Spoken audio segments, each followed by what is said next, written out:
Olá, graça e a paz da parte de Deus, nosso Pai, da parte de Jesus, o nosso Senhor, seja com você, com toda a sua família, seus vizinhos, seus parentes, seus amigos. Hoje eu quero meditar sobre a petição que devemos fazer a Deus, não é? O que devemos pedir a Deus?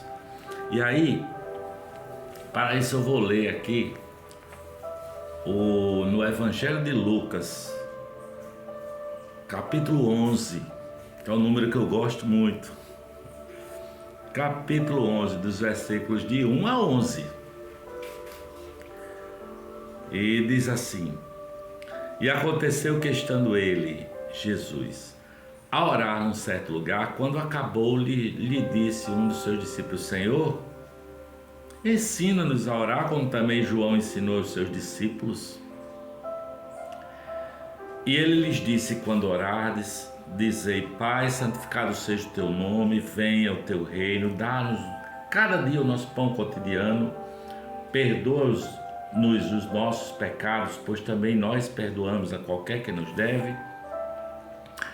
E não nos conduza em tentação, mas livra-nos do mal. Livra-nos do mal. E aí Jesus lhes conta uma parábola, a parábola do amigo importuno. Ele diz assim: Qual de vós terá um amigo, e se for procurá-lo à meia-noite, lhe disser: Amigo, empresta-me 3 pães, pois que um amigo meu chegou à minha casa vindo de caminho, e não tenho que lhe apresentar-lhe. E se ele respondendo de dentro disser: Não me importune, já está a porta fechada, os meus filhos estão comigo na cama, não posso levantar-me para te os dar. Digo-vos que ainda que se não levante a dar-lhes por ser o seu amigo, levantar-se-á todavia por causa de sua importunação, e dará tudo o que houver de mister. E eu vos digo a vós: pedi e dá-se-vos-á, buscai e acharei, batei e abre-se-vos-á, porque qualquer que pede, recebe, e quem busca, acha, e a quem bate, abre-se-lhe-á. Versículo 11. E qual o pai dentre vós que, se o filho lhe pedir pão, lhe dará uma pedra? Ou também, se lhe pedir peixe, lhe dará por peixe uma serpente?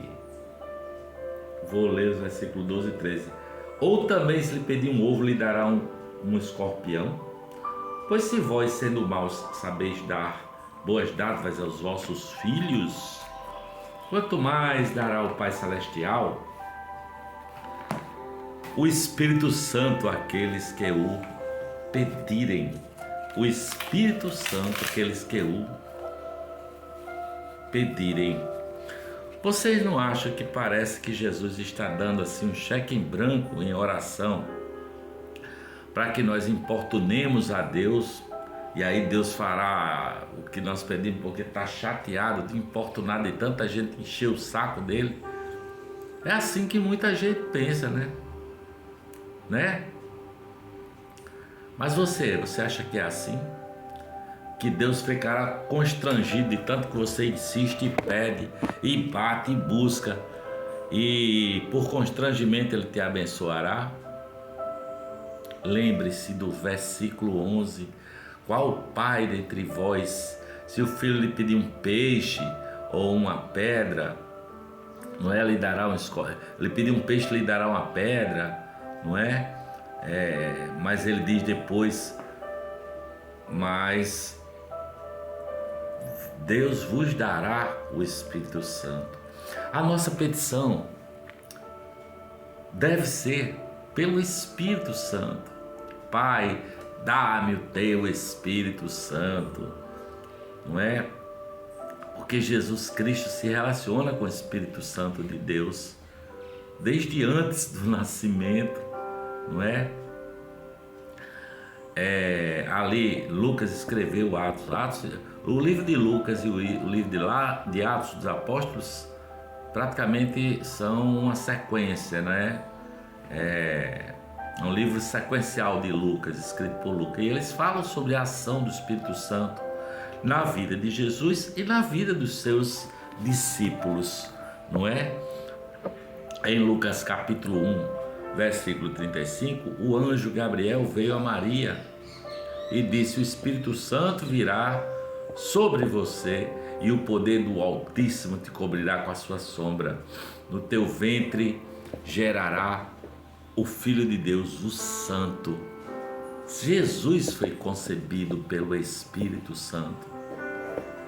Aqui em Lucas capítulo 3, versículos 21 e 22, Jesus foi batizado e orando aos céus. Quando ele saiu das águas, ele se abriu os céus e desceu sobre ele o Espírito Santo na forma de uma pombinha.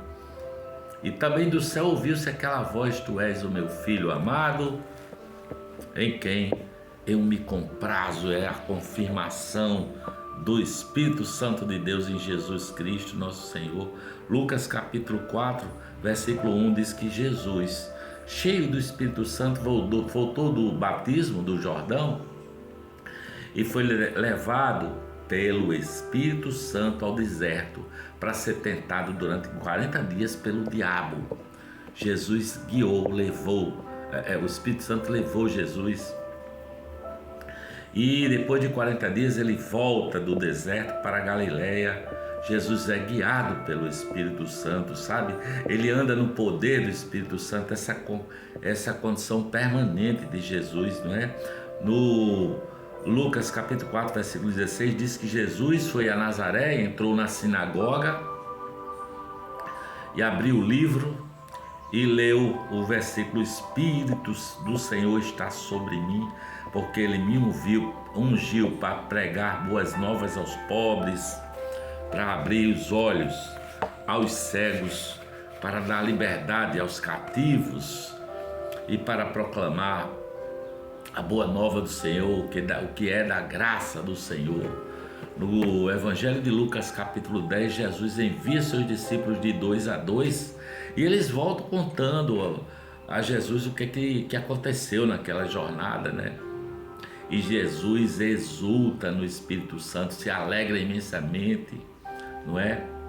E diz: eu te louvo, Pai, porque escondestes estas coisas dos grandes e poderosos, mas as revelastes aos pequeninos, não é? Jesus em Lucas capítulo 12, versículo 18 diz: quem me confessa diante dos homens, eu o confessarei diante dos anjos de Deus. Quem disser alguma coisa contra o Filho do Homem, lhe será perdoado, mas quem disser contra o Espírito Santo, ou quem blasfemar contra o Espírito Santo, não tem perdão.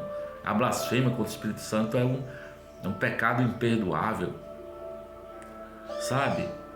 Porque Jesus veio com a chancela do Messias.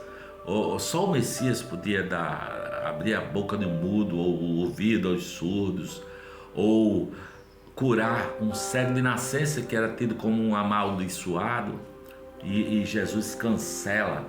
Só o Messias podia cancelar isso e trazer de volta à vista o cego de nascença. E Jesus faz isso, não é?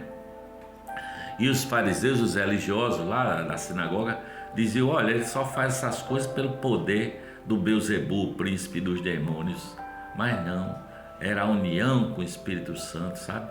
União de Deus, de Jesus com o Espírito Santo.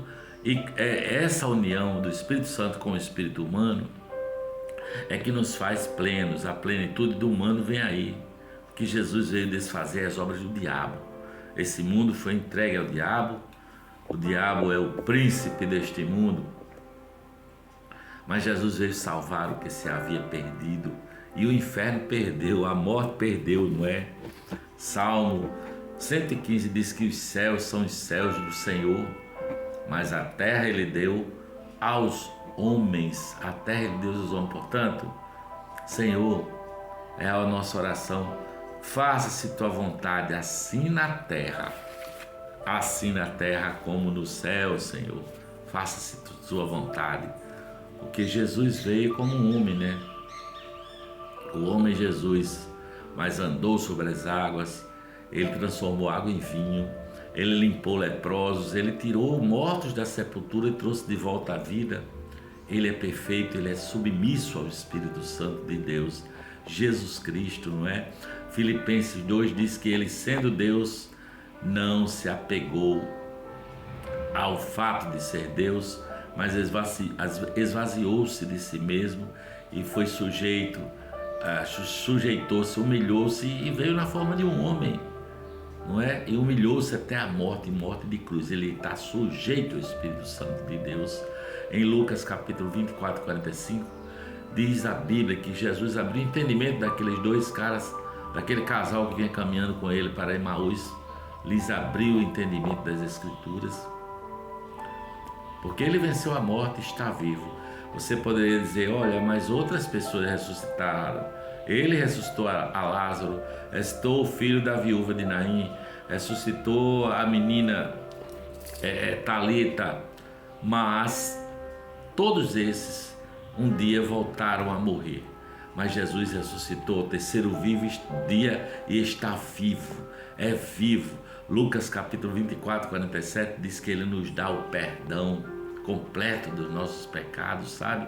Porque ele é o segundo Adão, aquele que pagou o preço na cruz para nos resgatar.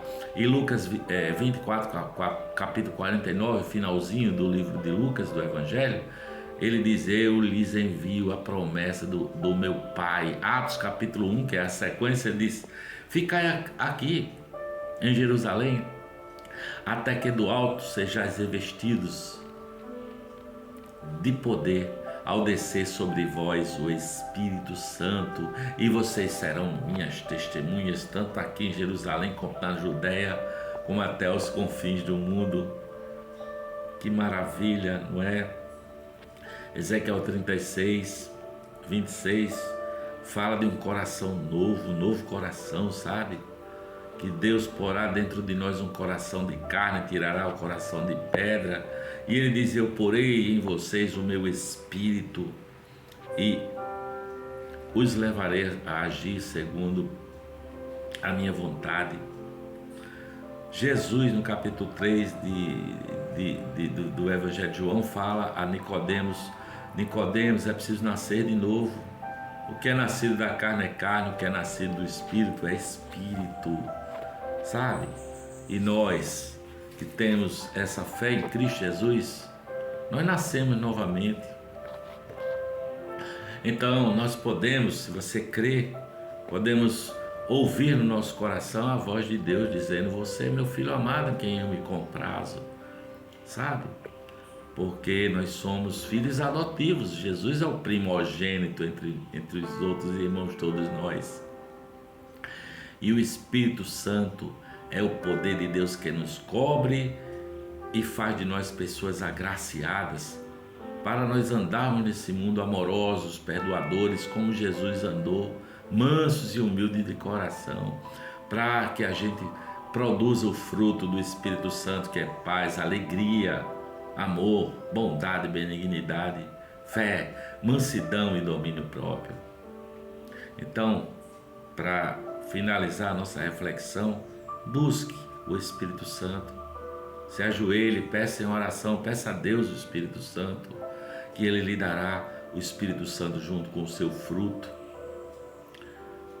Faça essa oração, faz de mim o que quiseres, Senhor, dá-me, Pai, dá-me o Espírito Santo. Peça a Deus o Espírito Santo, para você abundar no Espírito Santo, para você andar com esse fruto da bondade, do amor no coração, ok?